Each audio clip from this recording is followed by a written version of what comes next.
Let me see. Look who we have today. Final Cut Pro Radio TV Live with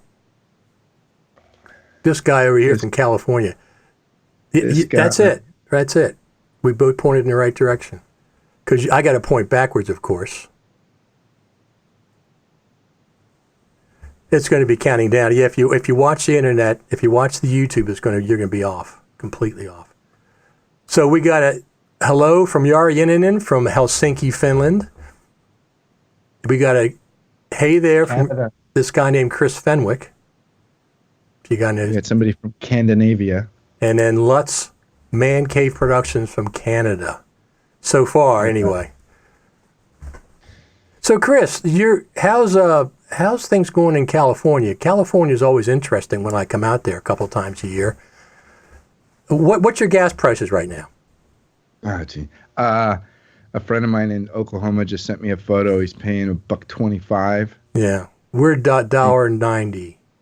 No, the last tank of gas I bought was $3.60 or something like that. But that's still good for California. When I'm there at the summit, it usually it's like $5 or $4.99 or something. It can easily get up there. I don't think it's been $5 for a while, but high threes to low fours has been pretty normal for the last several. I'll say the last couple of years. Okay, so I'm going to take a guess. If you didn't live in California, you'd be in Texas. I probably would be in Texas. However, I may also choose Nevada just for its proximity to California. Oh, okay. Texas and Nevada. Okay. Well, that's a good point, yeah. Oregon is a little too earthy for me and wet. I like hot. I like the heat. I like the politics of Texas and Nevada and yeah, California has not been a golden state in many, many years. Well, it's golden for the taxes. It's golden if you're a politician. Maybe that's what they meant when they called it the golden state. Yeah, it's golden. You have golden taxes. That's exactly right. It's always been that way. But every time I come out there, I always like it. I mean, the FCPX Creative Summit is absolutely my favorite event of the year. It's a good event, isn't it? Yeah, it always is. It always is. We get to see a concentrated Final Cut Pro community, all of our friends in one place for the weekend. So I hope that's not going to be affected by what's going on now. That's kind of the way I described it at the opening of the last summit. I said, it's like a family reunion. Right. It's much more than a conference or a... Absolutely. It's a family reunion. It's like, these are all my friends. Exactly. Yeah. Exactly. I agree. It's a great group, for sure. So I hope that's not going to be affected, the coronavirus situation. Who knows? I mean, I don't know what your take is, but I'm still in the mindset that, in a couple weeks we'll be able to start to getting back to normal. And then, they extend it out to the end of April. And, we have family from Tennessee coming in the early part of May. I just hope the kids get to come out. And then when certain people, they get I don't know if they're realists or naysayers or they're just watching too much damn CNN. It's like, it's going to be like this for 18 months. It's like, this country will fall apart. No, the world, but the world would fall apart. Not just this country. Yeah, exactly. But I almost feel like, I'm living in District 9 and the Hunger Games, But by the way, if you want the analog of the Hunger Games districts, you take your FEMA region. I'm in FEMA region 9. I don't know what FEMA region you're in. You East probably Coast. know. I don't know. I never saw the Hunger Games. All right, let's look it up. What state are you in? Maryland. Okay, so FEMA map, Maryland. Let's see. FEMA flood maps, FEMA region map. Let's go.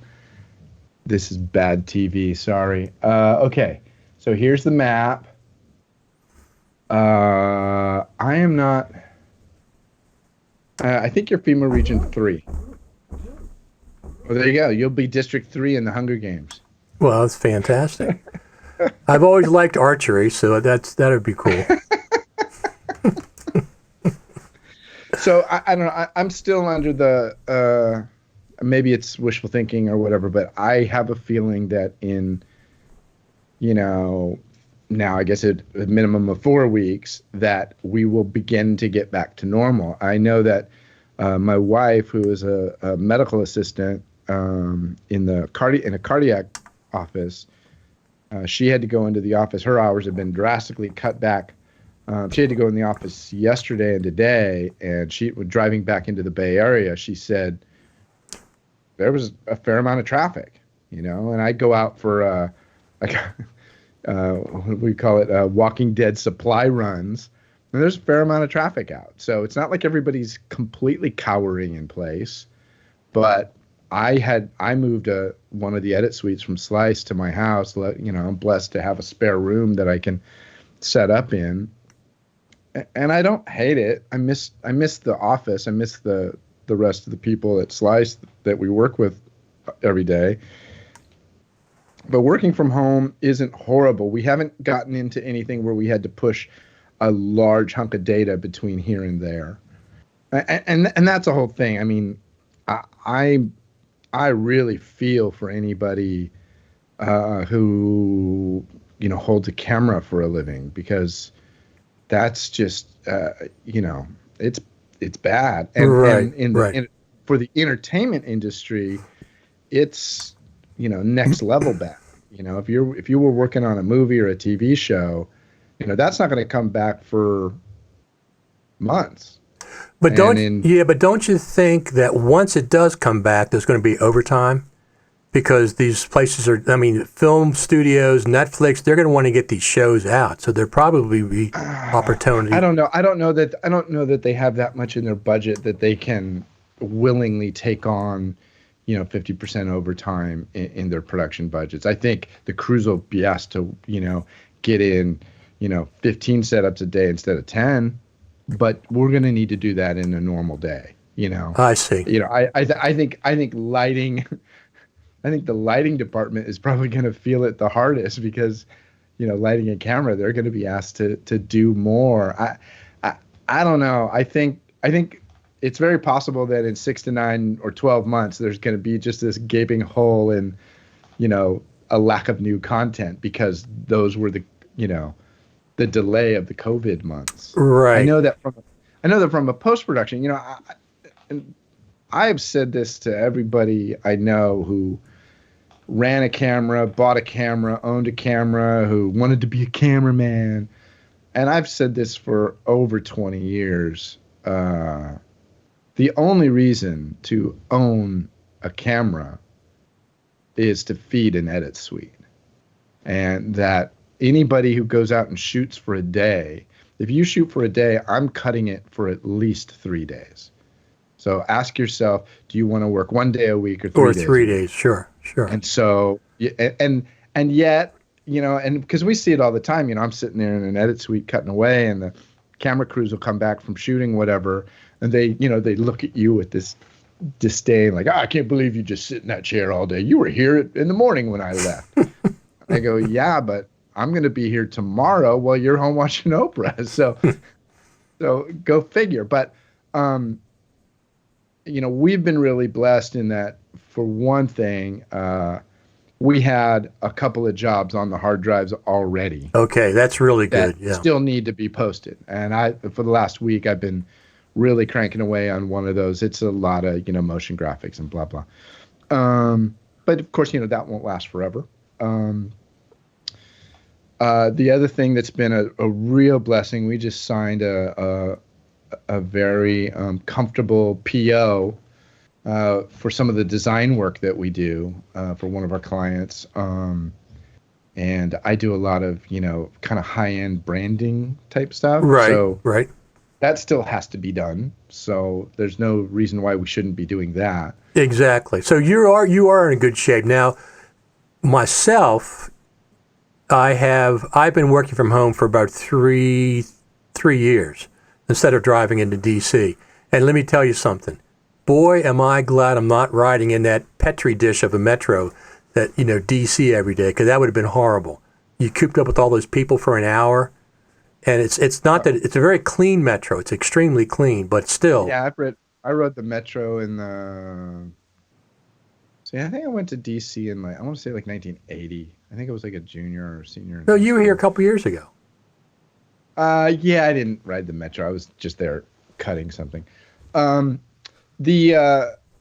I watched a video this morning, and it was these guys, and they were reminiscing about riding the tube, and there was a guy, and he's standing there fully clothed, and he's reading his phone.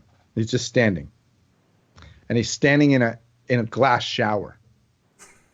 And then another guy walks up to the shower, and I had the sound off, but another guy walks up to the shower.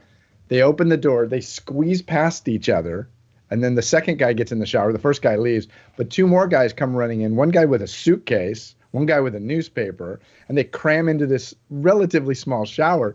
And I'm looking at it, and you remove the fact that they're standing in a shower, and you realize, oh, that's how crowded a subway is. Exactly.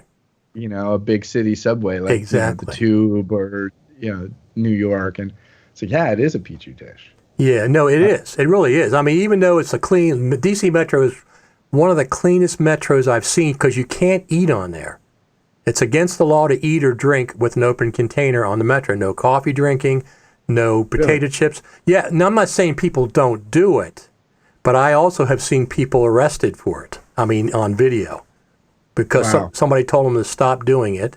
And they said, I don't have to listen to you, blah, blah, blah, blah, blah. My constitutional rights to eat on a metro have been, and they actually, although I've seen them arrested. It doesn't happen that often, but there's signs everywhere. Don't bring food on the metro, open food or open containers. So it is a very clean one. But it's a Petri dish because all the you're breathing everybody's gunk in. So I'm glad I'm not doing that. That's the biggest thing. Yeah, now sure. A couple years ago when we had the fires at the summit, remember? Yep. And what did they say to bring? People who have trouble breathing. Masks, was it? N95 masks, and I bought a bunch of them then. You're a hoarder. Now you're just a hoarder. No, well, first off, I have this, just by coincidence, I have this exact, the N95s for mowing grass. Oh, okay. Because, that's me, Nationwide. Are they on your side? Well, they called me the other day. I put the money in the wrong account. They were supposed to transfer it over. That's probably what they're calling. But that's all right. My car insurance could cancel. That'll be fine. I'm not driving anywhere anyway. I'll call them back. So how many of those masks do you have? Just one box. Just one box. I keep it like 20.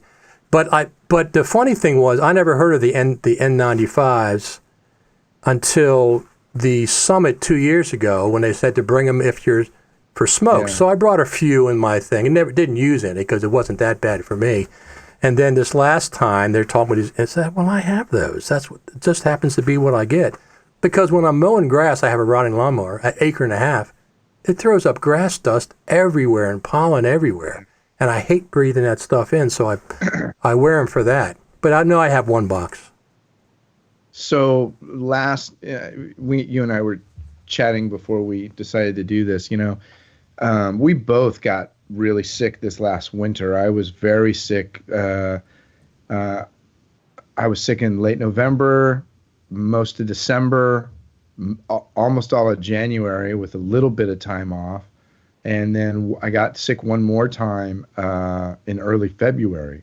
I've never been sick for this much, and I've never been this sick. I'm 50%, on the fence that I had a milder version of COVID-19.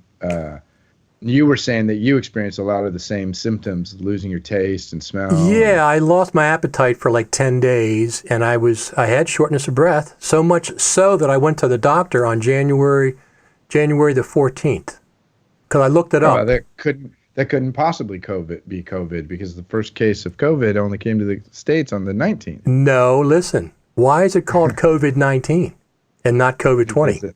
I know, because it started but that was in China. Right.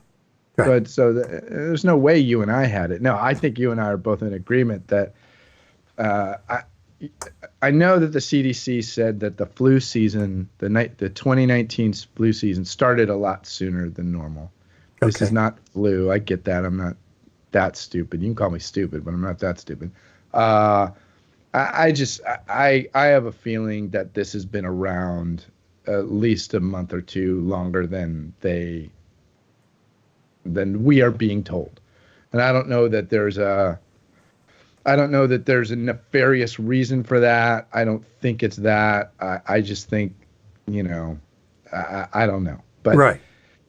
But I don't think this is not a popular stance to take. I don't think the world needs to come to a screeching halt because some people are sick. It's a lot of people, but I don't know. The thing that I'm worried about the most, and I was chatting with somebody on Instagram the other day, and it kind of made me like think about it. And I sat down and I wrote a little post on Twitter, like I don't know what they call it, where you do multiple screens because it's more than 280 characters. And the gist of what I was saying is that, I'm old enough, you're old enough, we've been around, we've seen bad times. I was actually working on a stock market review show on Black Monday in 1987. What was October 22nd or something like that. Where the market took a real hit. Like in one morning, the market, I think, lost 40% of its value or something like that. Okay. That was kind of a financial Armageddon. In 1989, I was just wrapping up a rehearsal on a live broadcast I was going to do the next morning when the 1989 San Francisco Loma Prieta earthquake hit. And, I lost, I think in the corporate world, now if you worked on news, you worked all through all of that. But in the corporate video space, we were shut down for almost a month at that point. And, I being in Silicon Valley, I had a front row seat to the dot-bomb crash. We lost, the whole world or at least the States turned off after 9/11. Bottom line is I've seen these kind of things before. And the word of encouragement that I was just trying to give to people on Twitter is to remember that, the thing about these inflection points, these moments in time that we'll never forget. We'll never forget the first Zoom call you made, with the people at the office. You will never forget COVID-19 for sure, because it feels like we're living in a bad sci-fi movie. But these inflection points are points that they're like way stations. They're way points in our history, in our own personal history, that we will mark things by.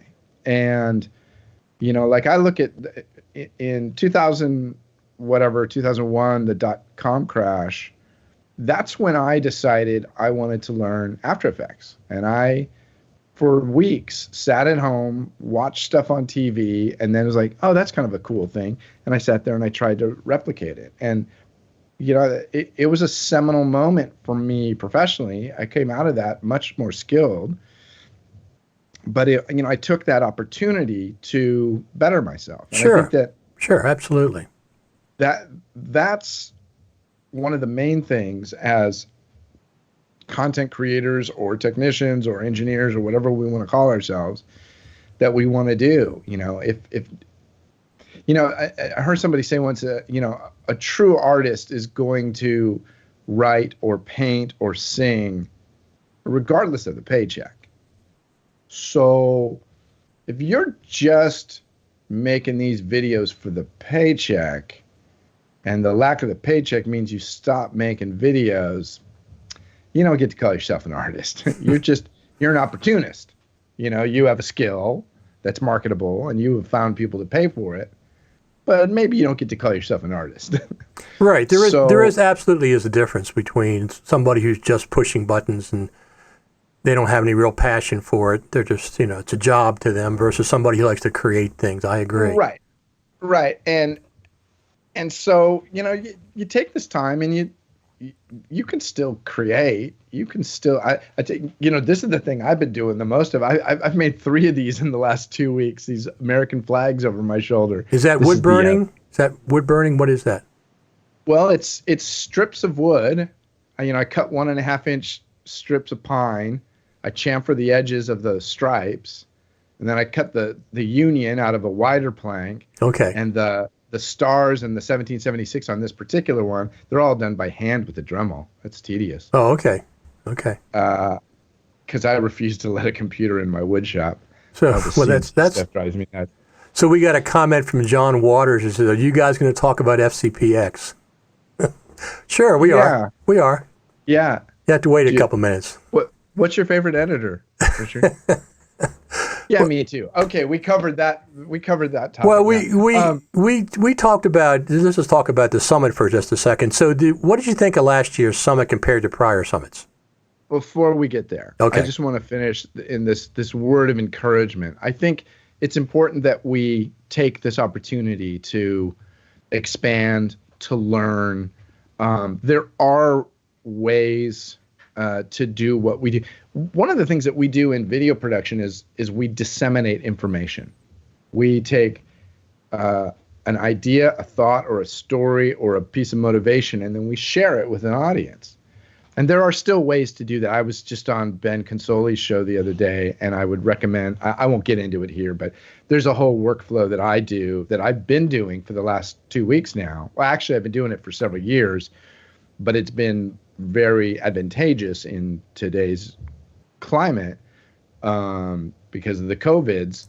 But it's a way of doing interviews online and with producers and directors monitoring in. Anyway, it's worth listening to. So there's ways to work. There's ways to think. I think Monday I'm doing another thing with a group where we're talking about actionable workflows. It's also on Twitter. Follow me on Twitter. You'll see it there. But so Liat Kozak just said hi. Hey, Liat. How are you? She says fish will be fine. I have no idea what that means. Little private message. Here, Liat, the fish will be fine. That's for her. Liat is with FMC. Is that right? Do I have it right? Yes. Liat, yeah. Are you, what's the date for the summit next year? That's what I want to know. For the Creative Summit. Richard and I are pro summit, Liat. Absolutely. Big time. So Jean-Baptiste says, I totally agree with you. I am stuck home and teach myself Motion 5 with the Ripple training. Thank God for Ripple training, right? No, absolutely. Yeah. I've said this multiple times. In my career, and I've been doing this for 35 plus years, there's only 2 times I've paid for training. Once was when in the 80s, I drove up to Grass Valley, California, and took a class on how to run the Grass Valley 300 production switcher. And the other time, the other training that I've paid for is Ripple training. And Steve Martin and Mark Spencer, they are truly big brains in this industry, and I will say it time and time and time again. I gladly give them money. No, I do. I say the same thing. I've gotten some of their training, but I always say, rather than me learn motion, I'd rather pay Mark Spencer $29 and let him do whatever I need to do. Yeah. Just make me a plug-in. So Liat says, aiming for November, of course, as in every year for the Creative Summit. I love the Creative Summit. Yep. I look so forward to it. Liat, will you be part of Summit again this year? You can answer that. So you started to segue to something, and I pulled you back. Well, where were you going? I was asking you about the summit. No, the summit is last year's summit versus other summits. What you thought of them compared, since we've been to all of them. Okay, so this is what I'll tell you about last year's. Last year's summit was clearly the best because I was hosting it. Now, Jeff Greenberg, he was having a baby, and so he had asked me if I could kind of, do whatever it is I did. I didn't do that much, but it was an honor that Jeff would ask me. Liat and Ben were great, and it was an honor to be a part of that kind of family reunion. It really is the things I like about it is, you get access to these big thinkers, and not only, guys like Steve and Mark and all the other speakers that are there, but even, and you gotta seek them out because they don't wear a big, sign over their head, but a lot of Apple people are there too. And it's some very informative discussions that you get very much off the record. But it's a great gathering for the Final Cut community. It's the gathering. It really is. It's the best gathering of the year. It's the most concentrated. It is, NAB's gigantic, but it's the most concentrated Final Cut Pro, the big brains or whatever. To me, NAB is just a beep show. It's ridiculous. And I've been going to NAB since the 80s. Oh, you have been. I just been going for like the last 3 or 4 years. Not this year. The first NAB I went to was in the 80s. And I got to say, because of social media, it's a totally different experience than it used to be. You get there now, and the first thing you do is you start firing through Twitter looking for hashtags. And I was joking with somebody the other day. I said, you usually spend the first day you're at NAB trying to find all the right invites to the best parties, because you got to know somebody or whatever. But the question becomes, and this is what I've been working with a couple of companies now over the last couple of weeks, as you explore what you do to replace an event like that, where you carbon footprint a bunch of people into a single location, and then you spread a bunch of germs and share a bunch of ideas. Yeah, that's always been, the NAB crud has always been potentially there. Yeah. Well, I just got out of one of my clients. They were going to take us to the Big Island in Hawaii. And have you ever been to Hawaii? No, I have not. So the Hawaiian island chain, there's multiple islands. Some of them still have active volcanoes on them, most notably the Big Island. And there is a thing that happens on the Big Island, especially in the part of the island where we are, and I can't remember what it's called. But the locals call it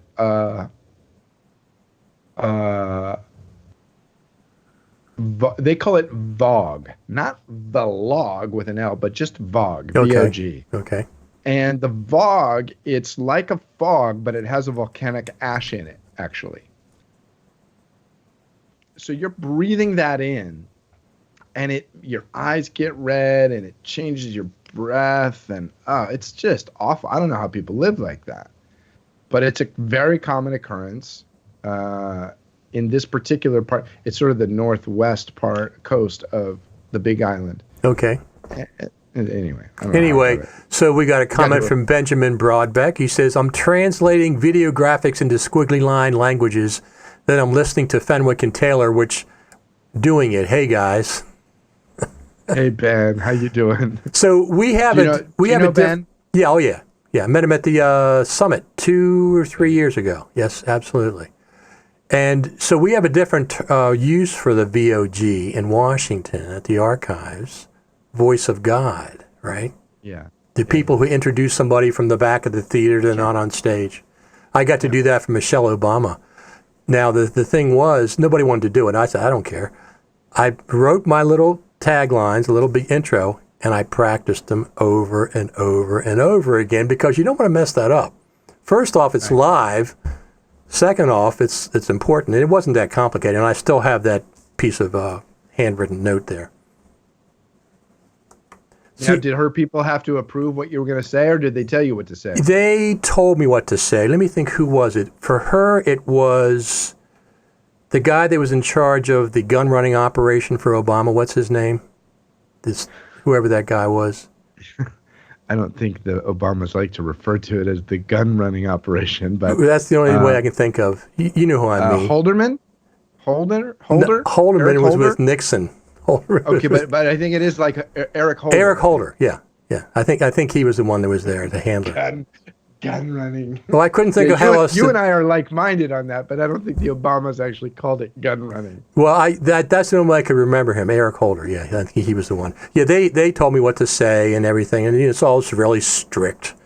And then I also did sound for Obama when he was there, and we usually use wireless mics, but they use 2 wired SM57s. I guess that's pretty standard for presidents. That's the presidential way. Yeah, and I think the way that works is you have to wire those cables different paths back to front of house. Right. So from the podium. They had things I had to play, music I had to play and stuff. No introduction, weird stuff. I had to cue it up and all that.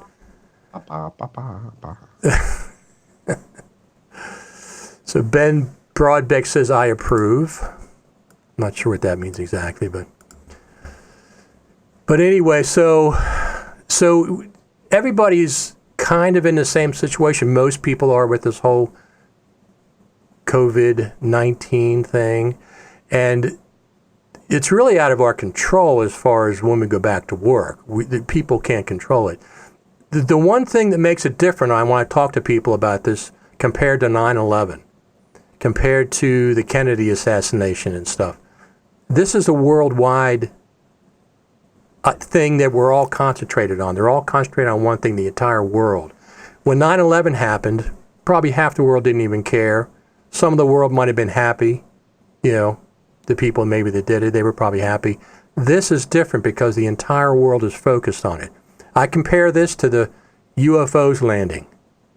Because when the UFOs land, the entire world's going to be concentrated on that one moment. Now, are you talking past tense or future tense? Well, when they're made public, that's what I meant. When the entire world acknowledges them, So it's a different thing than 9/11, but it's similar in some other ways. So people that are out of work, do you have any advice? Go ahead and learn a new skill. That's a great one. On top of that, I say get out and get some fresh air and sunshine every day. There's a lot of things you can do. Yes, learn a new skill, but I read something on Twitter the other day. The guy said, "Look, if you don't tackle that hobby that you thought you had that's taking up half of your garage or whatever now, you're never going to do it. So you may as well just throw it out." But yeah, I mean, I've been looking at this as it's like a worldwide reset button.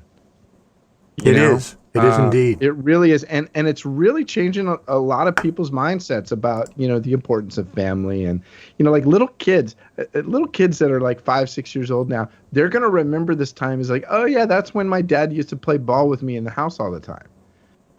What happened to those days? I heard a joke this morning, not a joke, but somebody's child went to the parent and said, "Mommy, did you live through COVID 1 through 18?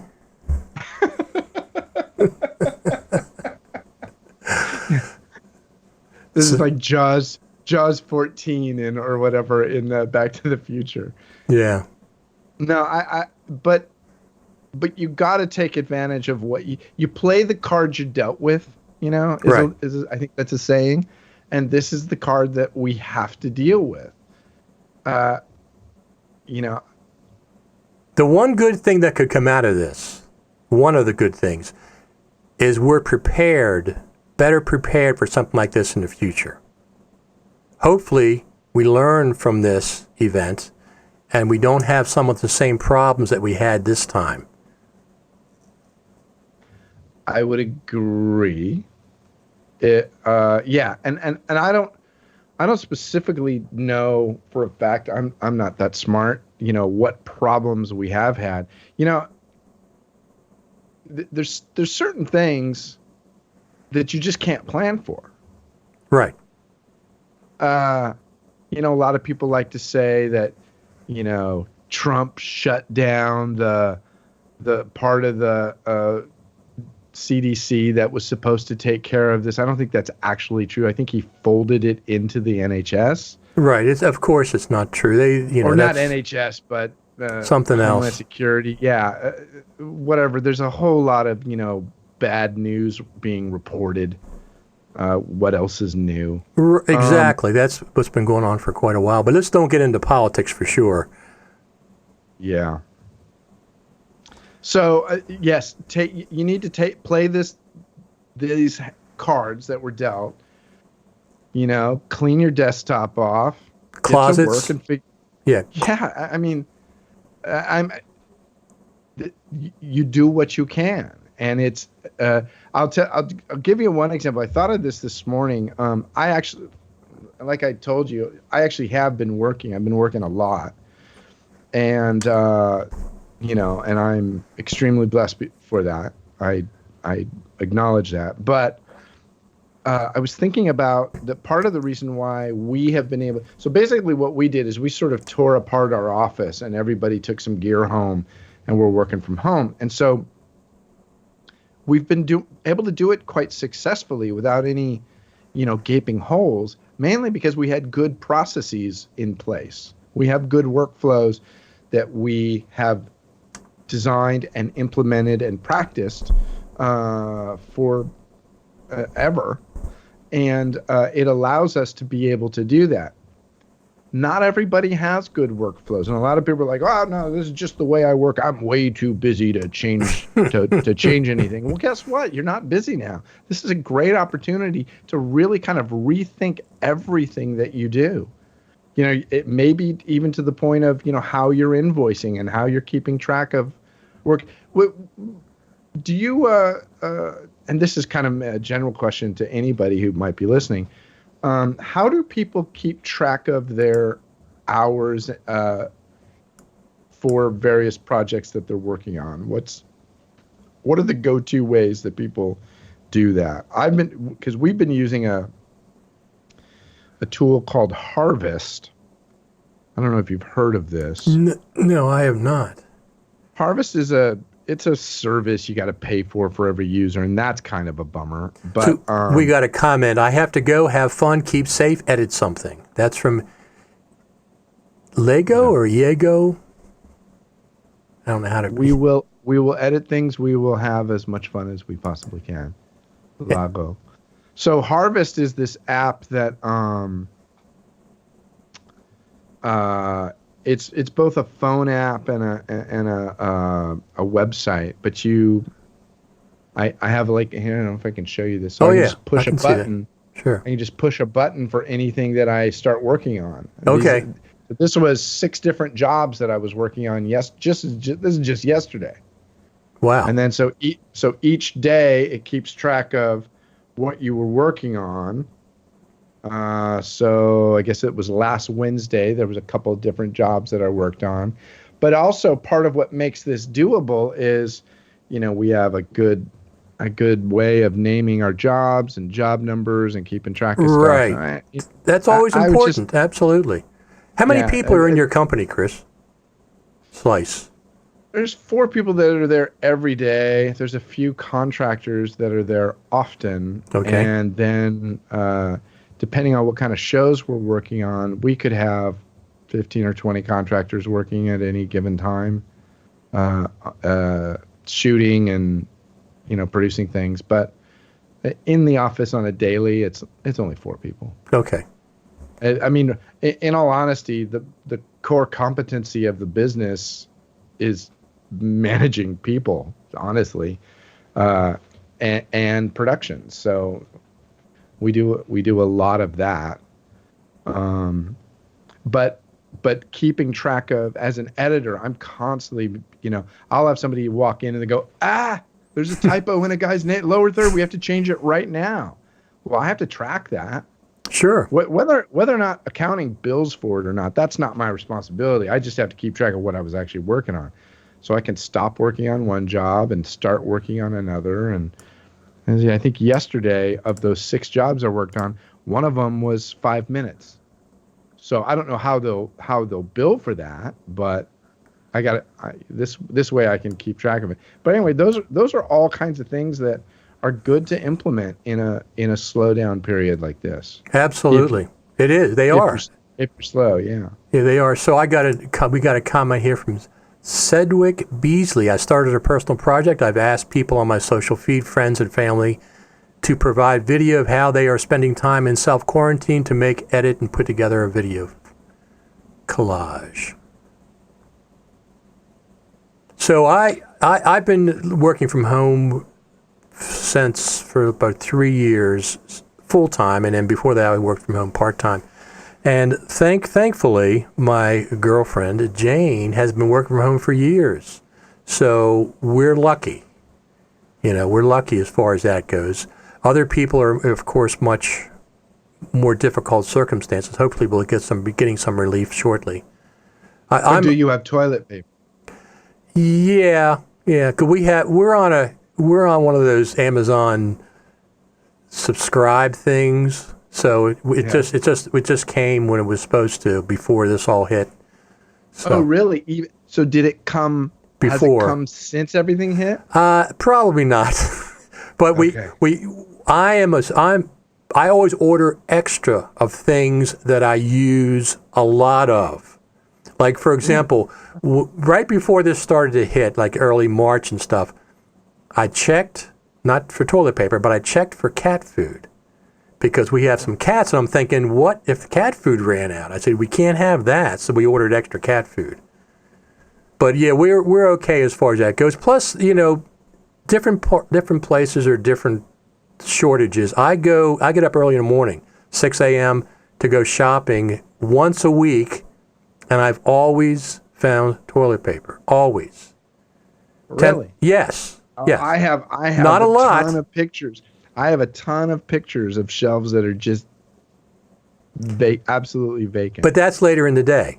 Get out of bed, go to 6 o'clock in the morning. Yeah. What is that in blue to the right? What is that? Just empty bins of something. Oh, okay. No, the thing is, I'm not saying that the first couple of weeks, I go to the Safeway, and I went in at 6 o'clock in the morning, and they have toilet paper, paper towels right at the beginning when you walk out. Tons of them. Right. I've seen that too, but later in the day. People post that. And around here, we have a bunch of Facebook groups, local Facebook groups, and people will say, hey, there's toilet paper at Walmart, 2 o'clock, and then all of a sudden it's empty 5 minutes later. What is it about toilet paper that people go crazy over? I mean, obviously, it's nice to have it. I think in all of the sci-fi movies I've watched, or, that topic, I don't think ever came. Sure, there's like the looting scene in Contagion. Have you watched Contagion recently? No, I haven't watched it. You should rewatch it. It's fascinating because it's super accurate. The technical advisors on Contagion, when this broke out, they were in Wuhan. They were going. They immediately went to Wuhan to figure. Yeah, the technical advisors that worked on Contagion said flat out. I think even during the promotion of that movie came out in 2011. They said, it's not a matter of if this happens, it's when. That line you always hear. Yeah. But and what they unfold in that movie is almost exactly what happened here. That we are literally living in the middle of. The difference being that dying of COVID-19 is drawn out multiple weeks, pneumonia, boom, boom, boom, downward spiral. It's not super dramatic. In Contagion, you died in 4 to 5 days from violent vomiting and convulsions. Right. It was almost, as a matter of fact, it was almost kind of Ebola-like in that their guts, got eaten up and whatever. But, yeah, it's worth watching because it's super accurate. And, there's even a guy, Jude Law plays an almost like Alex Jones kind of character. He's sort of an online, conspiracy theorist guy who they end up convicting him of taking, I think he spoiler alert, he takes a bribe from some homeopathic cure, and he tries to, he like makes $3 million or something by saying, oh yeah, this will totally help you. Look, it helped me. And they proved that he was faking it, that he never had the virus. Okay. Yeah, but it's worth watching. It's very It's timely. A good movie. Well, one of our things that we really like a lot is No Agenda. And the podcast is it's my favorite podcast. No, I mean, Adam Curry is the reason I ever started doing podcasts, period. He is the podfather. He is the podfather. Adam Carolla is not the podfather, which I've heard people say. Yeah. Stupid. Well, I like Adam Carolla too. I mean, he's a carpenter.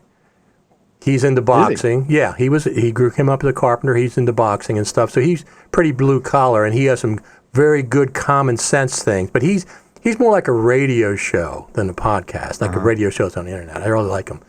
But anyway, Adam Curry is the podfather. He's the one that started Daily Source Code in 2004, August of 2004, when I started listening to him. And I've been listening to him ever since. So anyway, he mentioned that this whole thing was because of is Contagion back on Netflix now? Is that what happened or something? Or some show on Netflix? It probably is. It's oh no, you're talking about a show called Pandemic. Pandemic. Okay, he was saying Pandemic is a docu-series on pandemics, and he claimed, I believe he said something about that Pandemic is somehow tied to the Obamas, and I looked into that pretty deeply. I couldn't find any connection between the Obamas and the movie Pandemic, the docu-series called Pandemic. I did watch the first episode, enjoyed it, have not gone back. Oh wow, big comments here. Yeah, that was the big. I think that's the biggest one I've ever had. I'm trying to see how I can resize it. Oh, that's the wrong way. I don't know how to do it. Oh, that's from. Just put it up. Nobody needs to see us. Let me see here. Let me put it up again. Hold on a second. I don't know how I got it that big. Wait a minute. I got it. I'm trying to reduce it. Here we go. Anyway, I can read it. It says, thanks for hosting these, Richard and Chris, longtime listeners of yours from back in the Digital Conversion podcast days.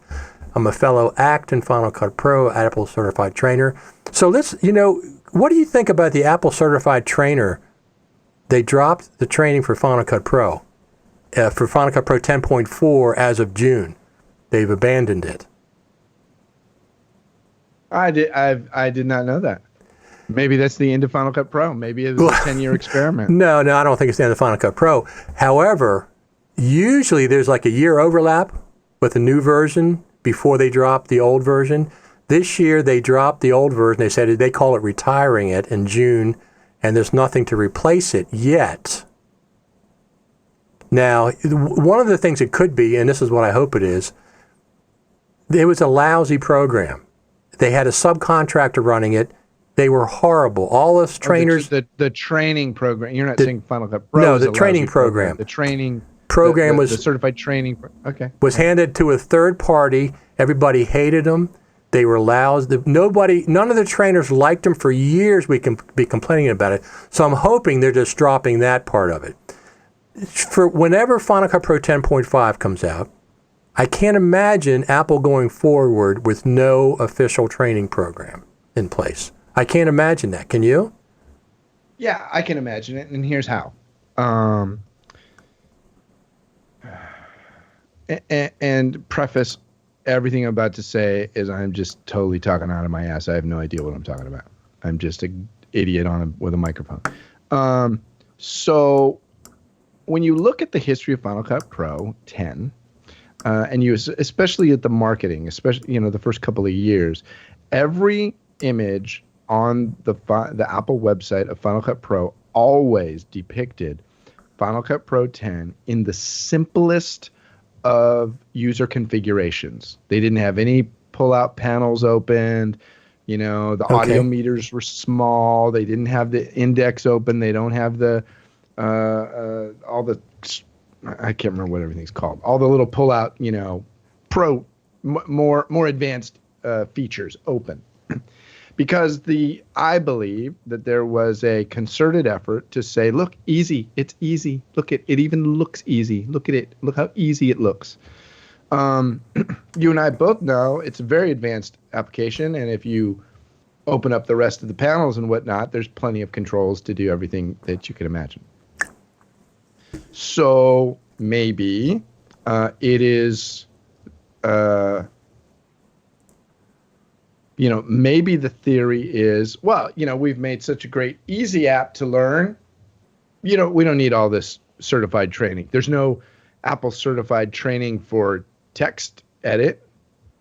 There's no Apple certified training for iTunes or music or whatever the hell it's called now. So why, it's so easy to use. We don't need certified. That is one scenario. That's not what I'm saying. Right. But that is one scenario that could be the case of why there's not. Now, the other thing is we know that because of Catalina and what a radical, turning point that was, that, I don't think I think it's understandable that we didn't get a new Final Cut and a new OS all in the same weekend. So, and I think that Catalina is different enough, the way all of the metal and stuff works. I think the Final Cut team that's probably what they're working on. They're working on, utilizing everything that Catalina has in store with it.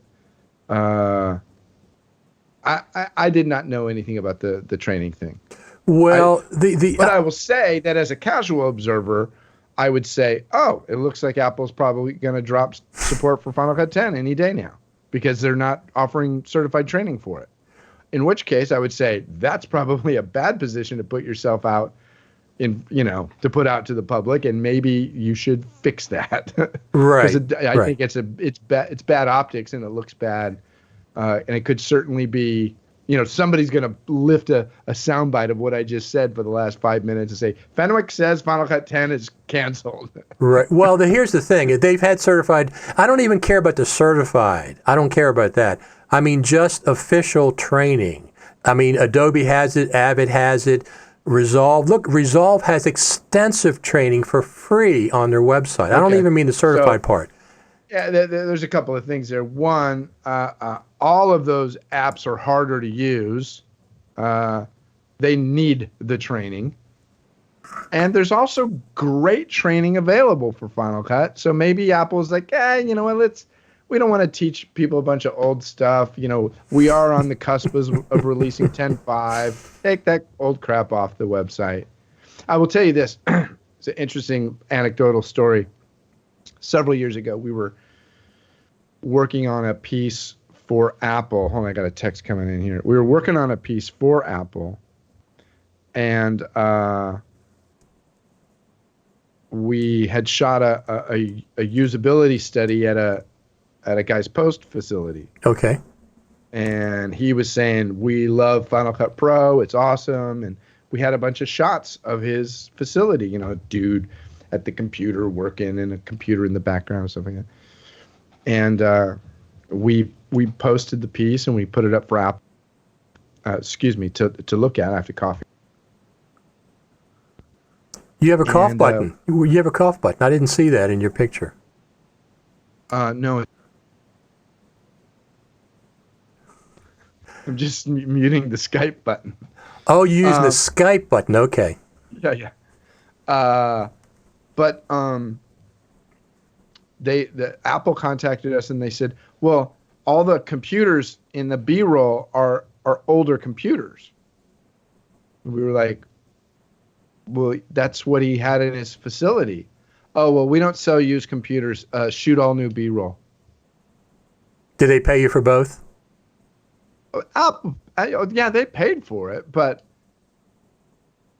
it's like, okay, well, send us whatever computer you want to put. And we literally went back to this guy's office and said, can we just set this here? Sure. Take some pictures of it. I mean, it's like, so Apple very much cares about optics. Sure they do. They don't sell used computers. And why would we train somebody on old? I don't know. I think it's a mystery. I don't know why they canceled the thing. I think some of the stuff you said kind of makes sense, but. Yeah, I mean, I just don't see going forward. I mean, Final Cut Pro 10.5 is going to be here at some point in 2020. Sooner than later, I hope. Unless it gets COVIDed. Well, I was going to put up an article about that where Apple cancels Final Cut Pro 10.5 because of But it put parody in big letters underneath so people don't take it serious, but I decided not to do it, at least not for the time being. So, yeah, look, 27 months, 10.4 is 27 months old at this point. The average is 16 months between full number updates. Something's going on big. It's not something small. So are you saying that you think that Apple will eventually release a Final Cut 10.5? I think either a 10.5 or Michael Cioni says... Are we hearing it here first? Richard Taylor predicts 10.5. Michael Cioni said they should change the name at some point. Get rid of the 10 the Final Cut Pro 10 nomenclature? Yeah, just get rid of it. Maybe. Maybe. That's what I said. I don't care. I mean, could be Final Cut Pro 11. Who the heck knows? No, I don't think they'll do that. I think if they were to change it, I don't care. What I do care about, I'm going to say this. There's a couple of bugs that I have been seeing, and I've reported them, and I'm not getting any traction. So I'm going to say this publicly to see if anybody else has seen the same thing. Alan Berry, I'm too busy to do a podcast anymore. Thanks for asking, though. Here's the two bugs I'm seeing. Number one, on occasion, when I try to duplicate a project to kind of version it up, right? Yep. And I select it in the browser and I hit Command D. What ends up happening is it beach balls. Internally, they call that the SPOD, S-P-O-D. You know what SPOD stands for? I don't remember. Spinning wheel of death. Spinning pinwheel of death. There you go. So SPOD. And then what ends up happening is it just crashes. Now, when you reboot, you select that same project and there's no duplicate of it. So you try to duplicate it and it says, can't do that. File already exists. So it's like My Great Movie and you expect it to be My Great Movie -1 or whatever. And so but there's no -1 when you reboot. So you selected it in Command D. Now you can't duplicate that movie. So the solve to it, and what has happened, is in the middle of the process of duplicating that project, it crashed. And the step that it crashed after, and what you have to do, God, this is totally inside baseball. Sorry. So if you select your library out in the Finder and you right-click on it, there's the thing called Show Package Contents. And then inside that is a folder that has like the date on it. And inside that is a list of all of the components, everything. All of the projects that you have in that library. And miraculously, there will be a folder called My Great Movie -1 that didn't actually make it into the user interface of the library. So it's been duplicated, but it doesn't appear in the library. Okay. So what you have to do is you have to dig in an image into the show package contents, delete that folder from in there. You can tab right back into Final Cut and redo it, and it'll probably duplicate just fine. Okay. So that's one little bug that's been annoying the hell out of me. And the other one that's been around for a while is sometimes when I open up a compound clip, I can't do anything. I can't add any clips to it or remove any clips from it. Really? It just immediately crashes. Now, is this with 10.4.8? It wasn't there prior, right? And like 10.4. It's been around for a few years. Huh. Yeah, it's definitely been around for a few years, and I've reported it, and I've made movies about it, and it's annoying. Now, what I've been doing recently, I've been shooting on the iPhone 11 Pro Max, and I'm having trouble getting the footage into Final Cut properly. I have to use a. Is that because it's HBC? I've tried both. I HBC? switched to H.264. Exactly the same problem. I think I'm not sure. It'll stop the entire clip will be in the browser, but the video and audio will stop. It won't go across the entire clip. It's the strangest damn thing. It'll just stop and freeze at that point. And so I bring it in. What do I use? I use PhotoSync to bring the stuff in, and then I drag it into Final Cut. So without using PhotoSync, how do you get the file out of your phone? Just plug it in and then use Final Cut import window. Huh.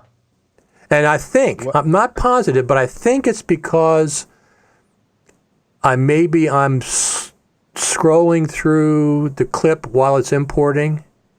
That might be the trigger. I'm not sure. But Hey, Tony. I've been shooting HEVC, and I said, well, that's got to be what it is. And then I switched to H.264, and same thing. Problem after problem after problem. So what happens if you take the clip while still on the phone and air share it to your computer?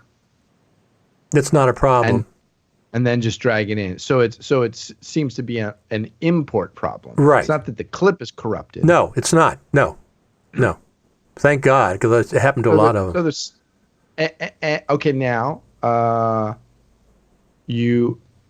So when you do the import, are you actually importing it directly from the phone? Yes. Or do you move it to the computer first? Nope, right from the phone in Final Cut. It's worked in the past. Okay, so it's treating the phone. Final Cut has the ability to treat the phone as though it were a media card. Yes, it launches in the import window. Yes. I gotta say that's a very clever feature. It's too bad it doesn't work better. It's a feature. It's a feature I wish Kino had. Yeah, I don't know anything about Kino. I like Kino, but I know. If I wanted to hear about it, I know there's a million things I can go listen to. I don't care. Yeah, I don't actually do that, so I've never come across that. And I think that is the core of the problem with all software development. I think that if you make a workflow that is a narrow road, so to speak, you absolutely must do it these 10 things, and you'll get it done. It's very easy as relatively easy as a programmer because you're controlling every step along the way. But if you give people some flexibility, which is what ultimately we want, what ends up happening is there becomes the potential for failure increases exponentially because you don't know, well, did he copy it from his phone using this software? Did he drag it? Did he air share it? Did he boop, bop, boop? Is it coming from a system drive or a media drive? Is it coming from a SSD or a hard drive? Is it, like there's so many variables in that scenario. You don't know. It's harder to program around all those variables. So I think that, and not only that, most people, when it comes to articulating the problem that they're having with a piece of software, they're so angry that they can't actually communicate their problem well enough that an engineer, a software developer, who arguably doesn't necessarily have great people skills, that's why they're a computer programmer, they have a hard time understanding the complaint that somebody's trying to share with them. So Simeon says maybe a brand new version is coming soon. Yes, it's coming soon. Soon being 2020. Final Cut Pro he's talking about. Well, I think you are quite the daring soothsayer to make a wild prediction like that. 27 months. It's 27 months in March. You mean to tell me you don't think it's coming in 2020? It seems to me, Richard, I remember listening to some of your shows prior to the summit where you were saying this is what we're going to see next week at the summit in 10.5. So you seemed pretty certain we were going to see 10.5 then. So I did not say this is what we're going to see. I said, I think based on prior, listen. This is what we need to see. This is based on prior releases of Final Cut Pro 10. They released them at the Summit and they released them at NAB. They did not release anything at NAB in 2019, and they didn't release anything at the Summit in 2019. That was probably because of the problems with the OS, but considering the fact that 10.4 is 27 months old, the average is 16 months, it's way, way overdue. That's not that complex. So yeah, no, I think I don't know, maybe they can't figure out any new features to put in. Yeah. Maybe that's... It's not a matter of just new features. To me, 27 months. Okay, how many people are on a Final Cut Pro team?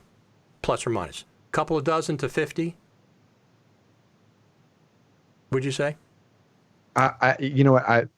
The Skype connection is gotten super like 1990s. Okay. And I'm having a hard time hearing what you're saying. I don't know why. It's been like that for a couple minutes. Oh, you know what? It looks what? Fine on the YouTube. Wait a minute. This is always a problem. Are you trying to import from your phone? No, let me just check something here. It's just the Skype. It looks, oh wait, now it's my YouTube froze also. Okay, wait a minute. I think Tim Cook is pissed at us. Well, maybe that's exactly what's right. How many times does that happen on No Agenda when they're talking about something weird and then all of a sudden something goes wrong? It's totally buffering on YouTube. Maybe I'll close my YouTube window. Maybe that'll help. It is overdue. Tony Gallardo says it is overdue. Well, it says... Tony Gallardo, by the way, he's in FEMA Region 6. Ah, there you go. District 6. So Benjamin Broadbeck says, question, Sony FS7 media shot in HAVC codec when imported via the Final Cut Pro import tool gets rewrapped from MXF to MOV files when inspected using an app like metadata info, media info suggests that the codec is now AIVX. I have no idea what the heck that is. Any idea what this is and how I can view it in Windows? File in Windows? I have no idea. There's bugs in Final Cut Pro 10. You've talked about a couple. I've talked about a couple. Other people have talked about a couple. Scott Simmons was complaining about relinking media recently, which I've always had problems with. I mean, sometimes. That's why we need a force relink. I know better than you do, Final Cut Pro. This is the right file.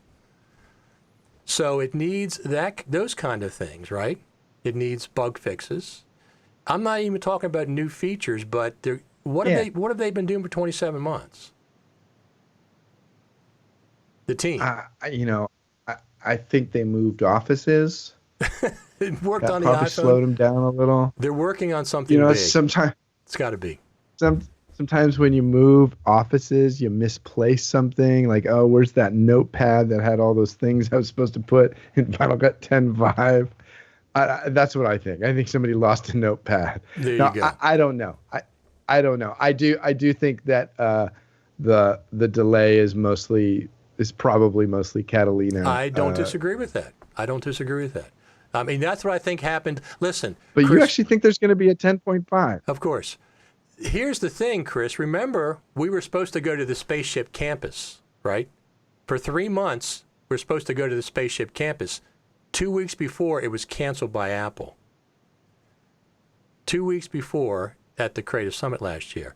I think perhaps that something was supposed to be released last year and it got mixed up with Catalina or Metal Update or something like that. You know what was released last year? 10.4.7 and 10.4.8. COVID-19. That's why it's called 19. Just saying, there might be a link. Could be. There might be a link. Would you like to see? I'm sorry. This is gonna. Would you like to see a better proxy workflow in Final Cut Pro 10?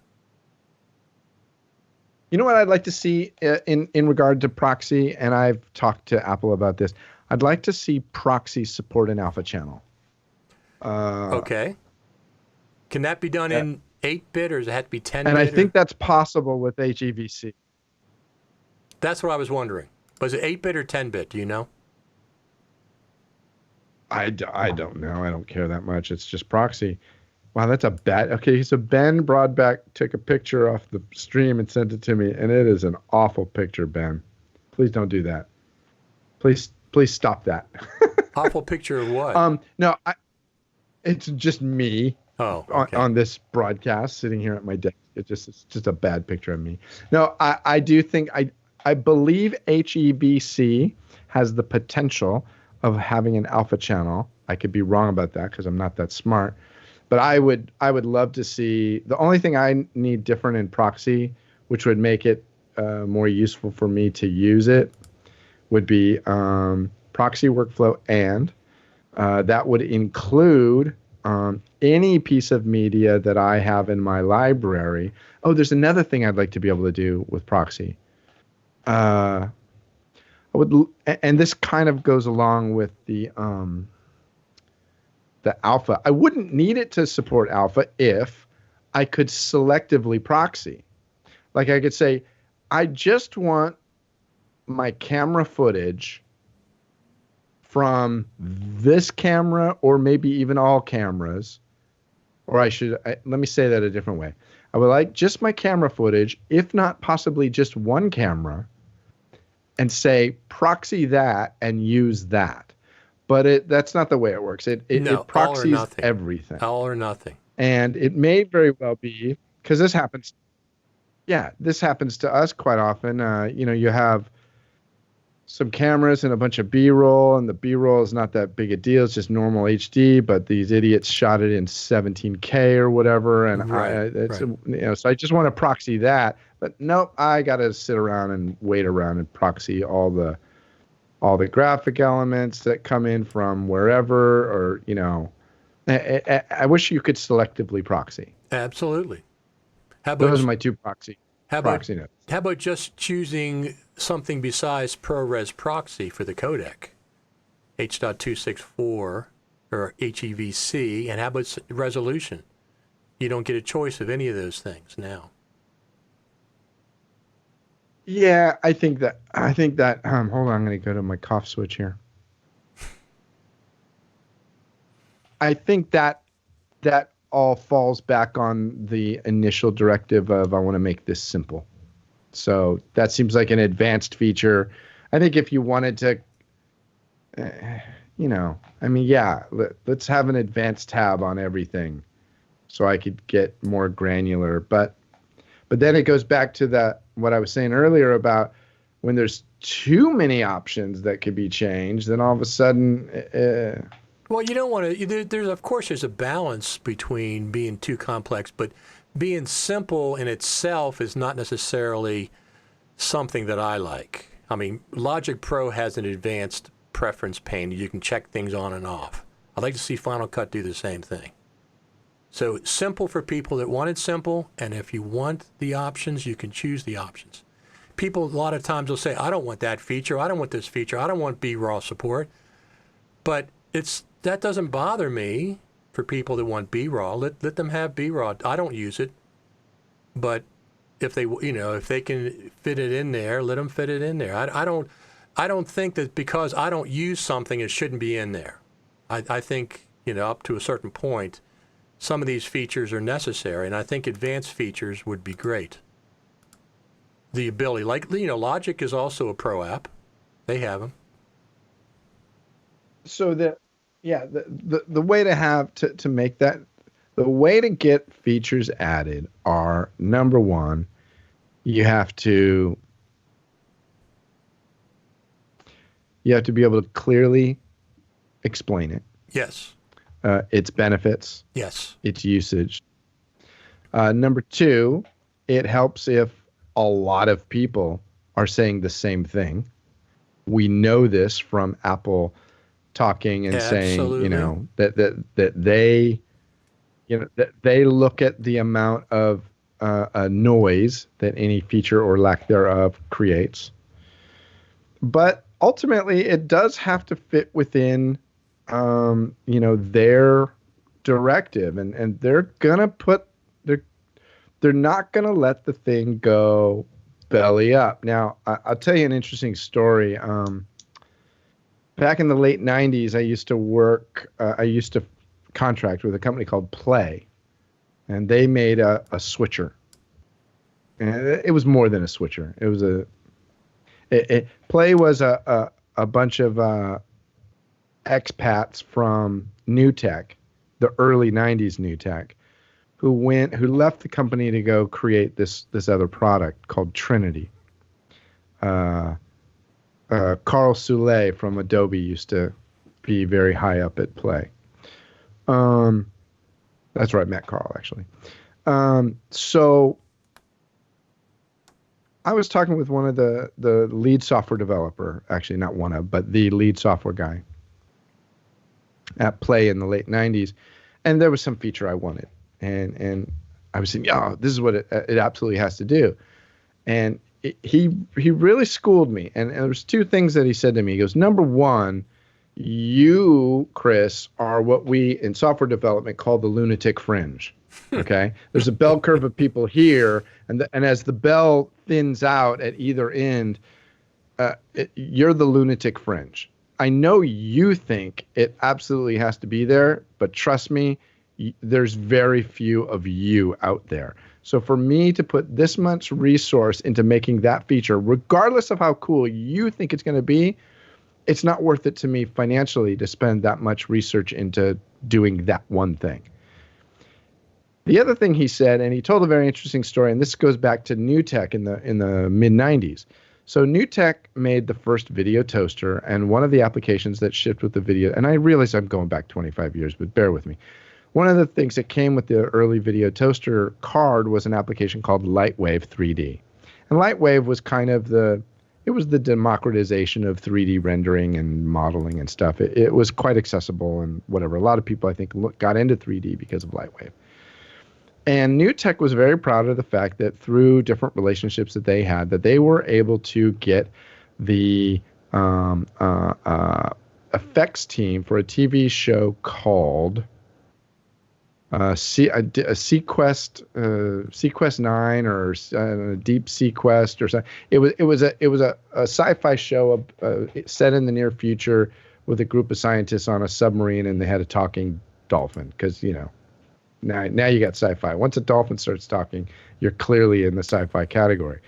So, but New Tech was very proud of the fact that Sequest, or whatever the show was called, used Lightwave 3D to make all of their shots of the underwater submarine. And what this guy said to me, and I can't remember his name, I feel bad.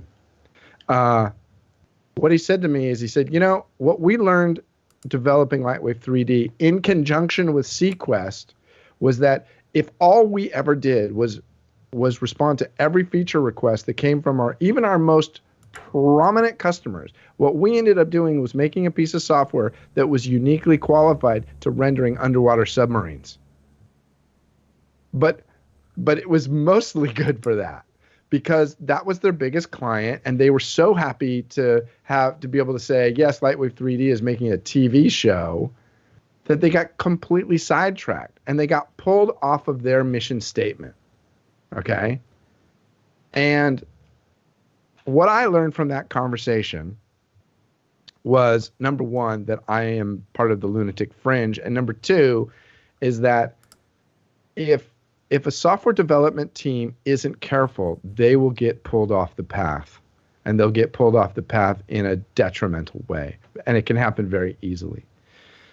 So a lot of times when we say, you know, damn you, Apple, how come you're not making this feature that I absolutely need? I keep thinking that in my head. A, am I the lunatic fringe? And B, what is their path? Because if you look at Apple's response, they were really bold when they basically pissed off the broadcast television market, but I think they fully well knew that they didn't care about those people as much as they cared about what the future was going to be. And the future was going to be, kids. And Alex Lindsay said to me the other day, he said, the number 2 most used NLE in the world is Final Cut Pro. Do you know what the number 1 most used NLE is? Final Cut Pro. No. iMovie. Right. Yeah, it's not Premiere, it's not Avid. Their market share it's insignificant. Very high profile, very high budget. Right. But if you just want to talk about market share, it's relatively insignificant. But yeah. So anyway, I think Apple knew what they were doing. And I think they did it well. And I think that sometimes when we say, damn you, how come we don't have this feature? They're like, yeah, it's not really. We heard you. What would be nice if they said, if there was a way that Apple could say, Richard, we read your 100 things that needs to be in Final Cut, and here's 35 of them. We promise you'll never see. Stop bugging us. And for whatever reason, even if they didn't justify it, they could go, yeah, that's not going to happen. We're not going to put our time into that. Well, of course, I don't expect all 100 features. That's not what the list is for. Pick and choose. They usually do 10 or 12 or 15, whatever, and they put them in. But here's the thing. A lot of times using Final Cut Pro, it feels like there's training wheels on it, and they won't take those training wheels off. Now, I'll give you an example. Colors. They have this muted California palette of colors that are just complete. Some of them look exactly like a couple of them look exactly like each other. Now, look at Logic's palette of colors. Another pro app, same company, another pro app, professional application. It's still a restricted palette, but it's much more usable. It's more colors, and it's a much bigger palette, but they're still related to each other. Have you ever used or heard anybody use emojis in the browser? Yeah. Why are they doing that? I've done it. Why? Why do I do it? Or why does Apple allow it? Why does anybody do emojis in the browser? The reason is because Apple doesn't allow colors in the browser. That's the reason, using emojis for color. Talk to you later. No problem, Richard. We'll talk more later. Sounds good. Bye-bye. Bye.